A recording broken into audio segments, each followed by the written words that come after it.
My name is Jack. I live in an era of rapid technological development. In this era, technological progress is like a runaway horse, bringing about countless amazing changes and also some unknown challenges. The town where I live was originally quiet and peaceful, and people lived a simple and happy life. However, recently, a mysterious cloning factory suddenly appeared on the edge of town, like a boulder dropped into a calm lake, sending ripples out in all directions. Rumors about this cloning factory are everywhere. Some say it is a miracle of technology that can clone all kinds of creatures, from cute pets to rare wild animals, and some even say it can clone humans. These rumors have caused a furor in the town. Everyone is curious and fearful, wondering how the appearance of this factory will change our lives. My wife, Ellie, is the most dazzling presence in this town. She has long, wavy, golden hair that shines like the sun, and it sways gently in the breeze, like golden wheat fields. Her eyes are as blue as the ocean, deep and charming, as if they hold countless secrets. She has a slender figure and curvy body, and her every movement exudes an elegant air. Her skin is as white as snow, delicate and smooth, as warm as lamb's fat jade. Ellie is always curious about new things, and this mysterious cloning factory naturally aroused her great interest. Every day, she would whisper in my ear that she wanted to go to the factory to find out for herself whether the rumors were true. I was actually very worried. After all, we don't know much about cloning technology, and no one knows what is hidden behind this factory. But Ellie's eager eyes and coquettish tone made it impossible for me to refuse. Finally, on a sunny weekend, I accompanied Elle to the cloning factory. The factory's exterior was very modern, and the huge metal building shimmered with an icy sheen in the sunlight. Security at the entrance was very strict, and we had to go through a series of identity verifications and security checks before we were allowed to enter the factory. As soon as we entered the factory, a faint smell of disinfectant hit my nose. The walls and floor were white, and everything looked very clean and tidy. The laboratory was filled with all kinds of sophisticated equipment, and staff in white lab coats were bustling about. Ellie's eyes lit up, and she couldn't wait to walk towards an exhibition area displaying some successfully cloned biological samples. Looking at the lifelike clones, Ellie's face showed a look of awe, while I, standing next to her, felt a vague sense of unease. Ellie's gaze was fixed on a group of clones not far from the display area. I followed her line of sight and saw that the clones were standing in the corner of the laboratory, as if surrounded by a mysterious aura. Their faces were perfect, with well-defined contours and delicate features like works of art carefully carved by a sculptor. Beneath their high, straight noses were beautifully shaped lips, the corners of which were slightly raised as if they were wearing an elusive smile. Their eyes are deep and bright, and there is a unique charm in their gaze, as if they can see into people's hearts. Looking at their figures again, they are all tall and strong, with smooth muscle lines that give a sense of power. Broad shoulders, strong chests, and the faintly visible 8-pack abs. Every part of them shows the masculine beauty of a man. They are wearing simple white clothes, but they can't hide their amazing physiques. They look like heroes from ancient Greek mythology. Ellie's footsteps couldn't help but move towards them, and I followed closely behind her, my unease growing stronger. She walked up to the clones, her eyes sparkling with a strange light, her face overflowing with uncontrollable excitement. "Hello, my name is Ellie. I'm really curious about your existence." Ellie's voice was soft and sweet, flowing like a clear mountain stream. One of the clones nodded slightly, revealing a gentle smile, and his voice was low and full of magnetism. "Hello, Ellie. Nice to meet you." The voice seemed to have a kind of magic to it, and Ellie's eyes became even more focused. They began to talk animatedly, Ellie asking the clones all kinds of questions, from how they were created to their daily lives. The clones answered patiently, their eyes always focused on Ellie, as if she were the most noteworthy person in the world. I stood by, watching Ellie's absorbed expression, and a feeling of sourness welled up in my heart. She leaned forward slightly, her hands gesticulating from time to time, her long blonde hair shimmering attractively in the light. Her blue eyes were full of curiosity and joy, and the blush on her face made her look even more attractive. As the conversation deepened, the distance between Ellie and the clones grew closer. She even lightly touched the arm of one of the clones, an intimate action that made my heart tighten. The clone didn't seem to mind, however, and instead gave Ellie a gentler smile. I tried to interrupt their conversation and remind Ellie that we should leave. But Ellie just responded to me perfunctorily and then threw herself wholeheartedly into communicating with the clone. Watching her completely immersed in spending time with the clone, I had never seen it before, and the unease in my heart was like a surging tide, almost drowning me. After returning from the cloning factory, Ellie seemed like a different person. She exuded an indescribable aura, making her seem even more foreign to me. At first, she just started going out frequently, saying each time that she was going to the cloning factory to volunteer. I tried to dissuade her, but she always responded with a determined and slightly impatient look, making me swallow my words. The time she spent out grew longer and longer, from a few hours at first to often disappearing for the whole day. She also became very concerned about her appearance. Every morning, she would spend a long time carefully getting ready. She would carefully select her clothes in front of the mirror, trying on each delicate dress as if searching for the one that best showed off her charm. She would also carefully apply her makeup, with light eyeshadow to make her blue eyes look even deeper, and pink lipstick to add a touch of alluring color to her lips. Her long blonde hair is perfectly combed, and she sprays herself with a perfume I have never smelled before. It is fresh and slightly enticing, and every time she goes out, the scent lingers in the room for a long time. Her skin has also changed. Her originally fair skin now has a healthy rosy tint, as if nourished by love. There is a touch of mystery in her eyes, no longer the clarity and simplicity I used to know. When I try to communicate with her and explore her innermost thoughts, she always evades the question and her eyes dart around. Once, I came home early from work and wanted to surprise her, but I found her in front of the mirror, with a beaming smile on her face, humming a little tune. She looked incredibly relaxed and happy, a far cry from the distant, aloof person she was when she was with me. I stood quietly in the doorway, watching her, my doubts and unease growing like a vine. Another time, I found a note in her handbag with some indistinct words on it, like some kind of appointment.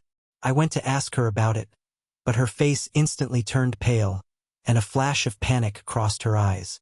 Then she snatched the note away from me and said angrily that I had invaded her privacy. Her reaction made me even more certain that something must have happened between her and those clones that I didn't know about. At night, she lay in bed with her back to me, her body tense. I tried to reach out to hug her, but she gently avoided it. At that moment, my heart felt as if it had been stabbed. I looked at her back, my heart full of pain and helplessness. We used to be so close, but now we have become so strange. I know that in her frequent contact with the clone, something has changed quietly, and I don't know how to undo it. Allie's strange changes weigh heavily on my heart like a stone, making me worried all day long. Driven by my inner unrest, I finally decided to secretly follow Allie one day to find out the truth about her frequent visits to the clone factory. It seemed like a bright sunny day, but it couldn't dispel the gloom in my heart at all. That day, she was still dressed up carefully, with an imperceptible look of expectation on her face. After she left the house, I followed her from a distance, keeping a distance that would not be noticed by her but would allow me to keep an eye on her. All the way, my heart beat faster and faster, as if I sensed that I was about to see something I didn't want to face. Ellie arrived at the cloning factory with ease, smiling and greeting the security guard at the door. She looked so natural, as if this place were her second home. I waited outside the factory for a while, and then slipped in when the security guard wasn't looking. The factory was filled with a faint, somewhat oppressive atmosphere. I carefully navigated my way through the various laboratories and passageways, trying to find Ellie's figure. Finally, in a relatively remote corner of the factory, I saw a scene that broke my heart. Ellie was with a few clones. Her face was filled with a happy smile that I hadn't seen in a long time, a smile as bright as a blooming flower in spring. She leaned in the arms of one of the clones, her eyes full of tenderness and dependence. The posture was intimate, as if they were the real couple. The clone looked at Ellie with tender eyes, stroked her long hair gently, and held her hand in the other hand. Their interaction was full of love. From time to time, Ellie let out a silvery laugh, but it sounded extremely harsh to me. I felt my vision go dark, my legs weak, and I almost lost my balance. I couldn't believe my eyes. My wife, who had sworn eternal love to me and was once so close to me, had actually become so intimate with these clones without my knowledge. A variety of emotions, including anger, pain, and disappointment, intertwined in my heart and overwhelmed me like a surging tide. I wanted to rush up to them and confront them, but my feet felt as if they were nailed to the ground and I couldn't move. I could only watch as they continued their intimate actions, and the pain in my heart was like a sharp knife, stabbing me over and over again. Over and over again, I asked myself in my heart, what on earth is going on? How did our marriage come to this? Why did Ellie betray me? At that moment, I felt as if I were in a dark abyss. Everything around me became blurry, except for the pain in my heart. I knew that the relationship between Ally and I would never be the same again, and the culprit for all this might be this mysterious clone factory, and these clones that made Ally lose her identity. Ever since I saw that scene, my heart has never been at peace. Anger, pain, and a sense of injustice burned like raging flames within me. After countless sleepless nights, I finally decided that I had to confront Ellie and get an answer, no matter what the outcome. That evening, Ellie returned home as usual, with a faint scent of perfume. A trace of unvanquished joy remained on her face, and there was a strange gleam in her eyes. I sat on the sofa in the living room, clenching my fists and trying hard to remain calm. Ellie, let's talk, I said, trying to make my voice sound calm, but it inevitably carried a tremor. Ellie's body tensed slightly, her smile instantly disappearing, and a hint of panic flashed in her eyes. But she quickly regained her composure, walked across to sit opposite me, and asked softly, "What's there to talk about?" "I know about you and the clones," I said, looking her straight in the eye. Ellie's face instantly turned pale as paper, her lips quivering slightly, and it took her a while to manage a single word. "You saw it all?" "Yes, I did. I never thought you would betray me. Are our vows no longer valid?" My voice was full of anger and disappointment that I could not hide. Ellie was silent for a moment, then looked up.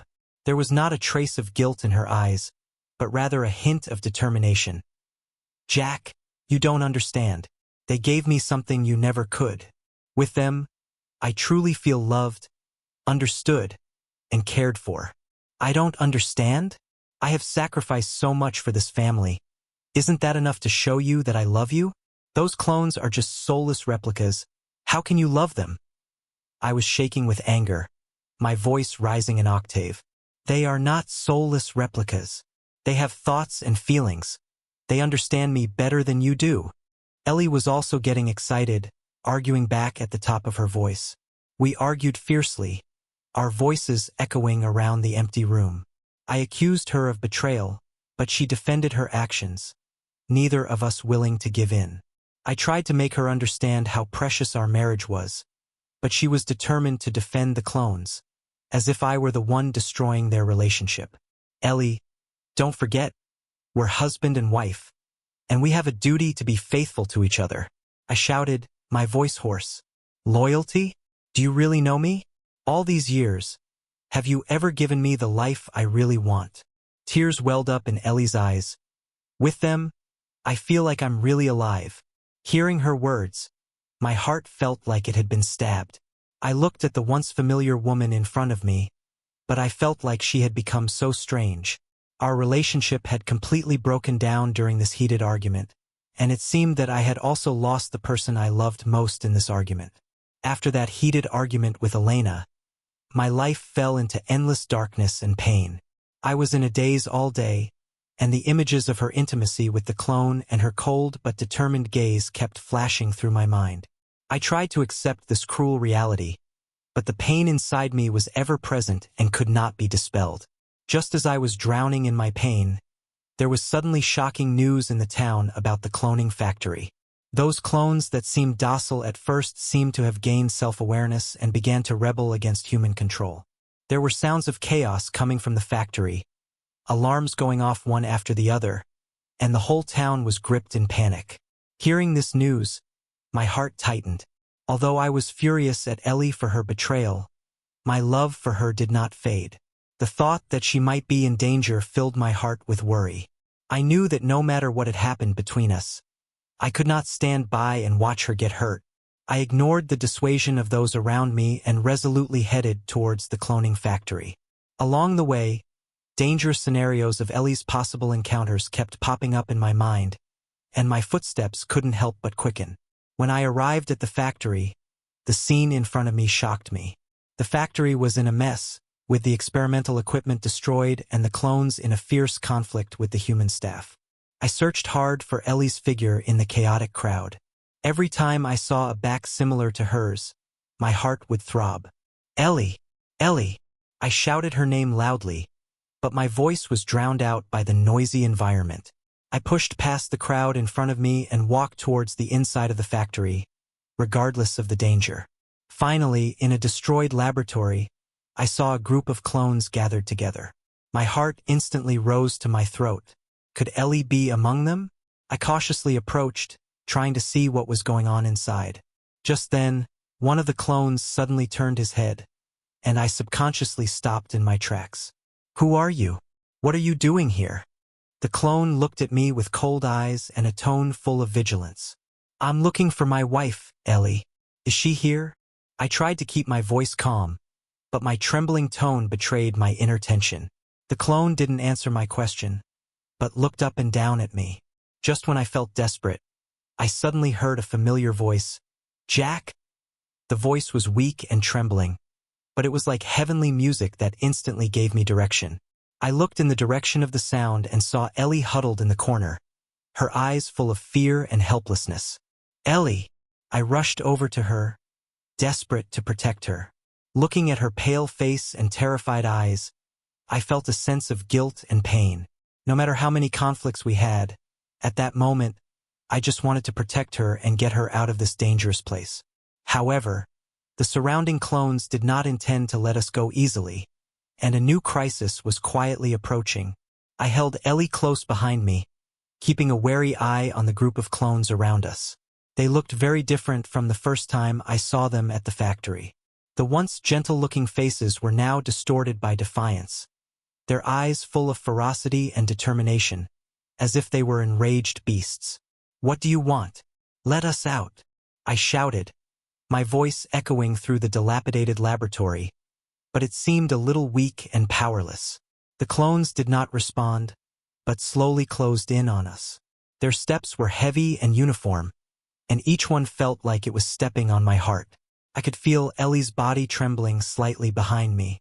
Her hands were clutching the hem of my shirt, her fingernails almost embedded in my skin. I knew she was filled with fear. Suddenly, a tall clone rushed over, his speed so fast that he looked like a black flash of lightning. I subconsciously pushed Ellie to the side and charged at the clone. We instantly wrestled together.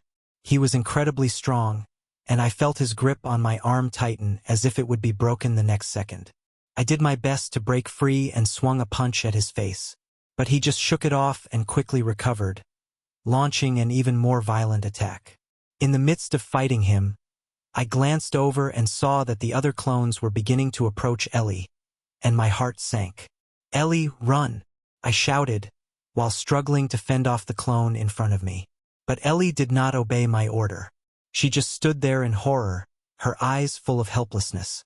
At this time, 2 more clones joined the siege against me, and I gradually became unable to defend myself. Their attacks rained down on me, and I was injured in many places. Blood kept gushing out of my wounds, staining my clothes red. I could feel my strength rapidly draining away, and my consciousness began to become a little blurry. But I know I can't fall. I endure the pain and continue to fight them. Suddenly, one of the clones seizes the opportunity and kicks me in the leg. I lose my balance and fall to the ground. Seeing this, the clones immediately surround me and pin me down. I struggle, trying to get up again to protect Ellie. Just then, I hear Ellie let out a scream. I was desperate, but the clones held me down firmly and I couldn't move.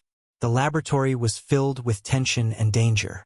I was filled with despair, wondering if we would ever be able to leave this place alive, and whether Ellie would be hurt. Every second felt like an eternity. The crisis was like an invisible net, tightly surrounding us, and there was no hope of escape in sight. When I heard Ellie's terrified scream, it felt as if my heart had been struck by a sledgehammer, and all the pain and exhaustion were instantly forgotten. I struggled frantically, trying to break free of the clones pressing down on me and protect Ellie. But they were so strong, and my resistance seemed so futile. Just as I felt despair, I suddenly heard Ellie yell angrily, "Stop!" Her voice was stronger than I had ever heard it before.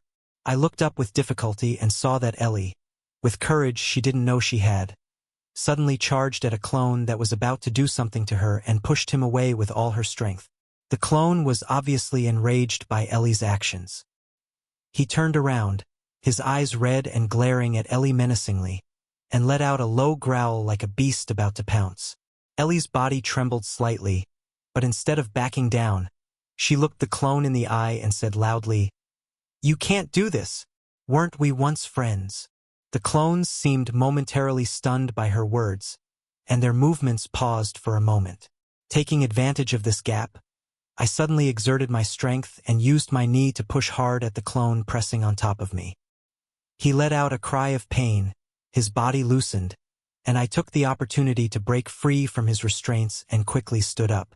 I rushed a few steps to Ellie's side and once again took her under my protection. At this point, I was covered in wounds, blood was constantly flowing, and my strength was almost exhausted. But there was only one thought in my heart. No matter what, I must protect Ellie. "We don't want to be your enemy," I said loudly, holding back the pain. "But if you continue to hurt us, we will fight to the end." The clones did not respond, just staring at us with cold eyes. The tension was suffocating. Suddenly, one of the clones let out a strange cry and pounced on us first. The other clones seemed to have gotten the signal and followed suit. I clenched my fists and braced myself for their attack. Just then, Ellie suddenly hugged me from behind and shouted, "Jack, I'm sorry, but we can definitely get through this." Her voice was full of determination, although it sounded like she was crying. At the moment when the clones were about to pounce on us, I closed my eyes, but there was no fear in my heart. However, the expected attack did not come.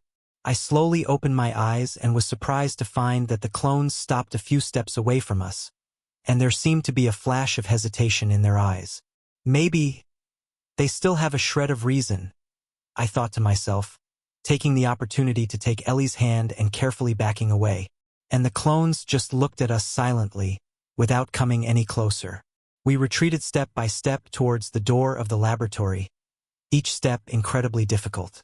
I didn't know if this was really a turning point, and whether we could really escape from this place full of danger.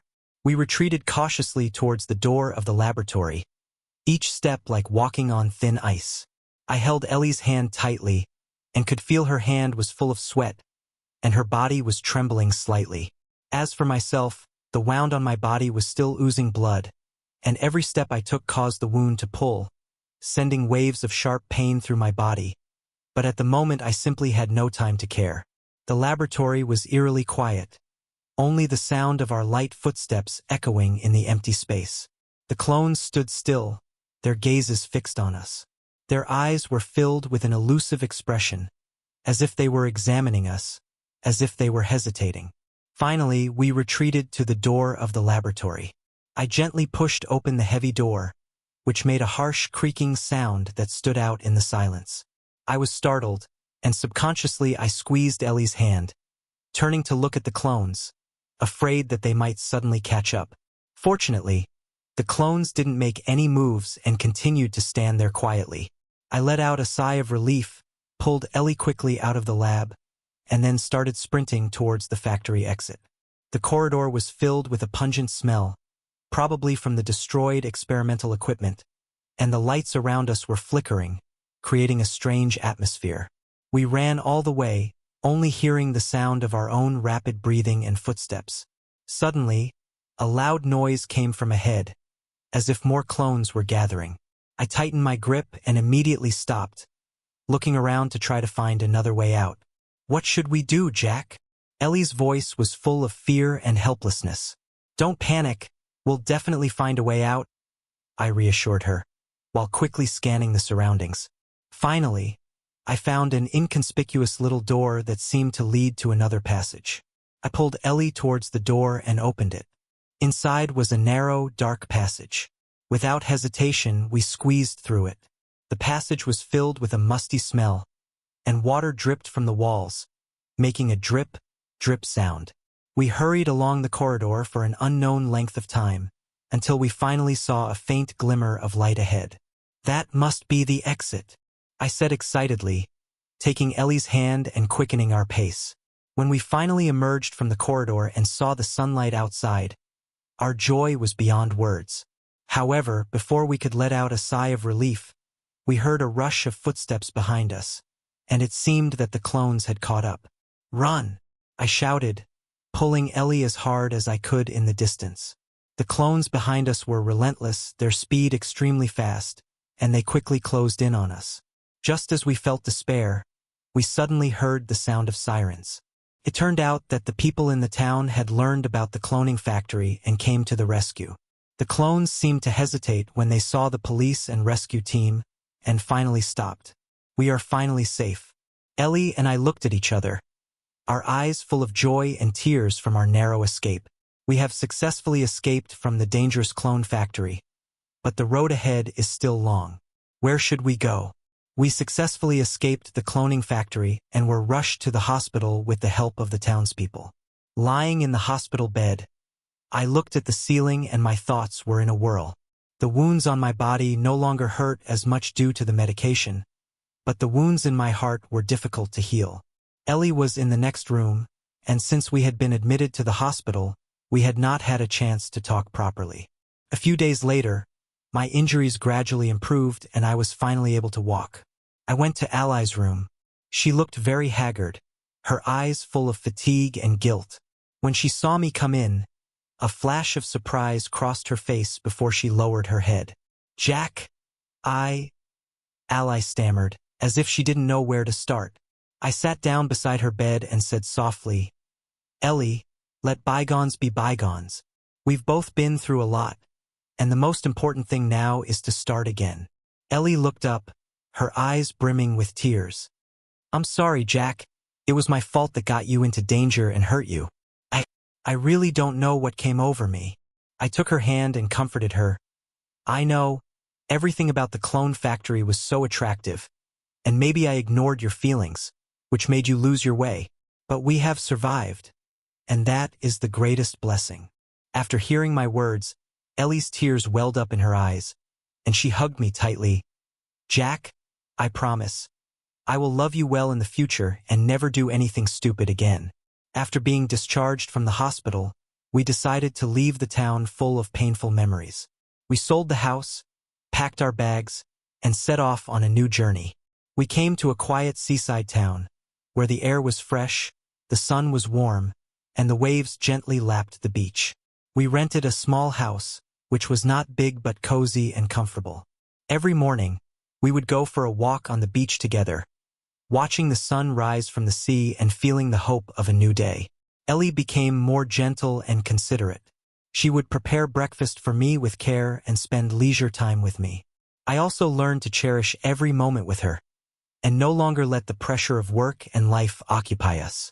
We participated in community activities together and made new friends, and our lives gradually became more fulfilling. Every night, we would sit in the courtyard, look at the stars in the sky, and reminisce about the past. Although those experiences made us suffer, they also made us understand the value of each other. We know that the road ahead will still be full of challenges, but as long as we stand together, there is no difficulty that we cannot overcome. The betrayal at the clone factory was like a nightmare, but we have already awakened from it. A new beginning full of hope and happiness awaits us.